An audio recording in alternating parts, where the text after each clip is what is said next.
All right, it's our time to be free family. If you have been following along in the series, I hope you've been enjoying it. If you have, please go ahead and give it a like and subscribe to my channel so you will not miss an episode of this telling your inner critic to shut up.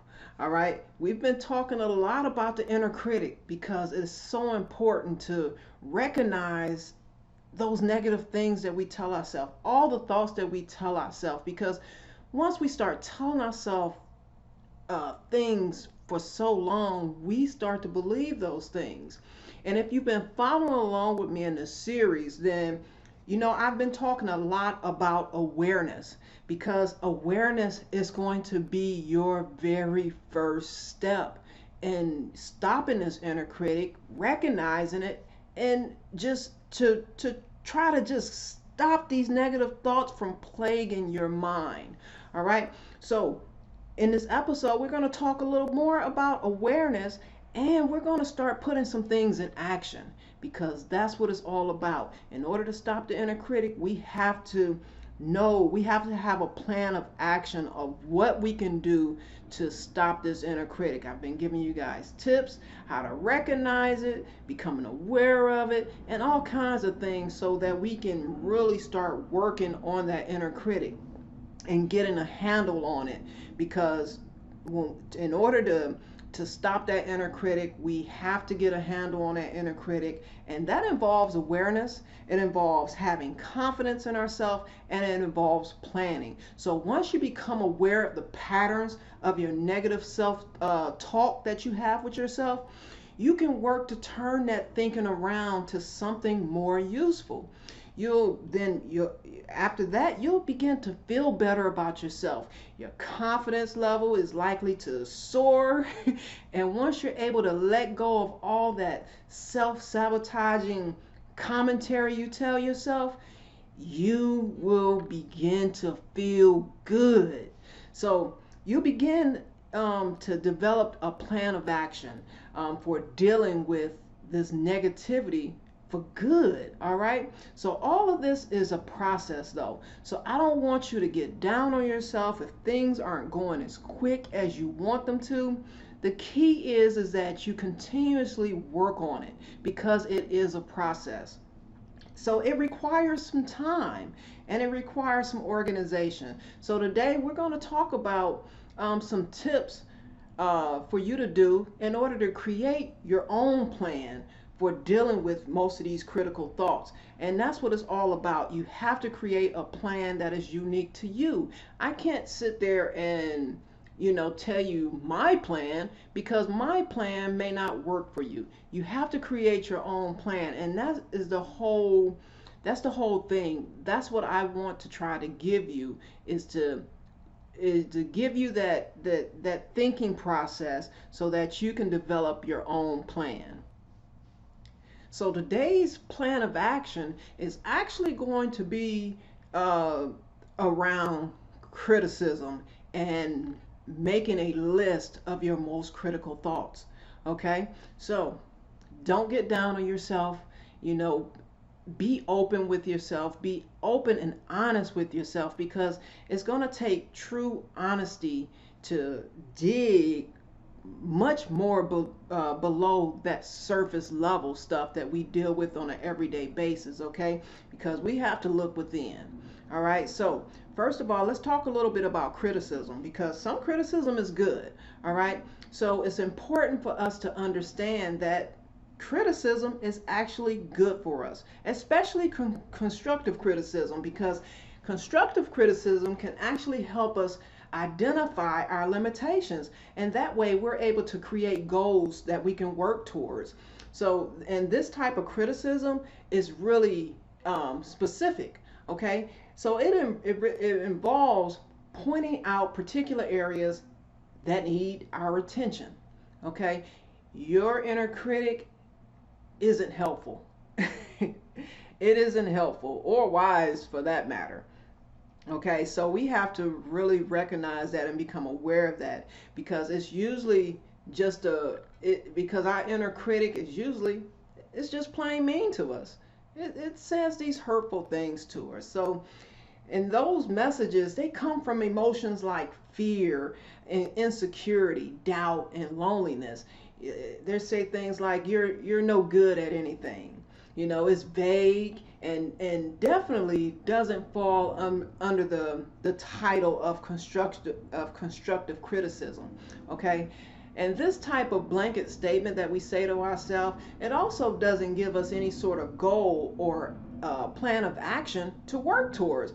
It doesn't motivate us, to work towards our goals or anything. It doesn't even motivate us to try anything new. Its main purpose is to keep you in place, to keep you where you are, to keep you stuck. So, we're going to talk about making a list now, because lists are actually wonderful. Lists can be very, very useful. Lists will allow you to stay organized, and that's what you want. You want to have some kind of organization around what kind of thoughts that you're having. Because again, these lists allow you to, organize all that information, all those thoughts that's floating around in our head.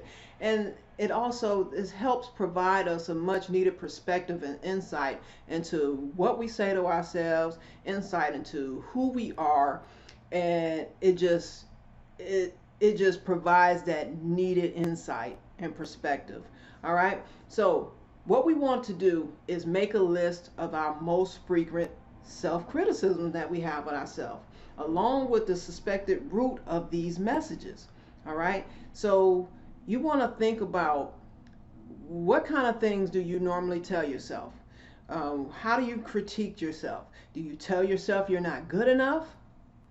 If that's something that you tell yourself, you want to dig deep. You're going to have to, maybe go back into your childhood to find out what is it that started making you feel as if you were not good enough. It could be it may not just be one thing. It could be multiple things that made you feel like you weren't good enough.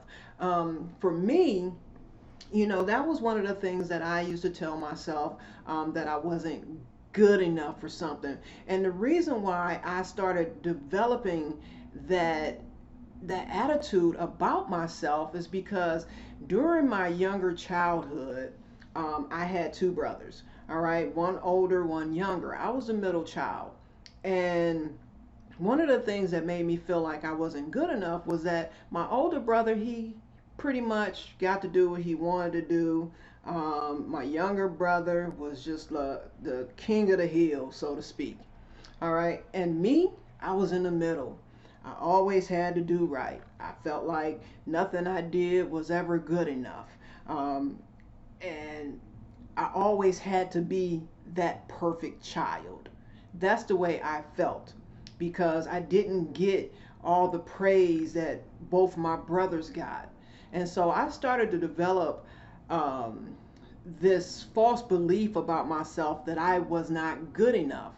All right. So that's just an example of how I started internalizing not being good enough. Okay. That was part of the root of the messages that I was telling myself. So this will, getting down to the root of things and, making a list of our self-criticisms that we tell ourselves, it will allow you to really look for patterns and note your trouble spots. Okay, once you've done this kind of self-examination, go to a new page and write down specific issues that may be true or relevant among your problems. All right, consider which are genuinely things that you can work on or that have a solution. Perhaps you are unhappy in a current career and you're afraid that you won't be able to get a different type of job or promotion. Are there legitimate reasons why that is? Think about that. Write down the things that's holding you back. Is it lack of education or lack of skills that you can work on? Think of things that you can work on.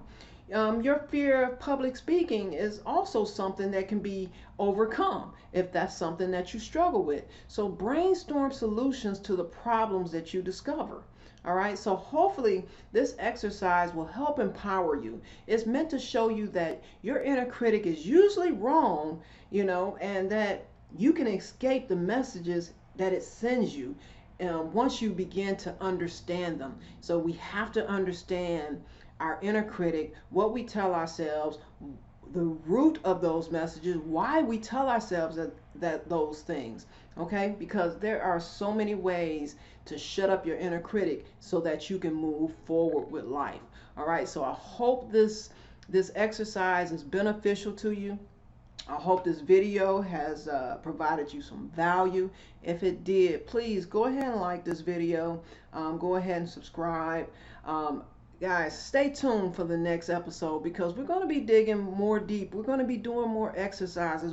I'm going to be providing you more tips because when I was able to really work on me and shut my inner critic up, at least not stay in that space for as long as I did, a whole new life began for me.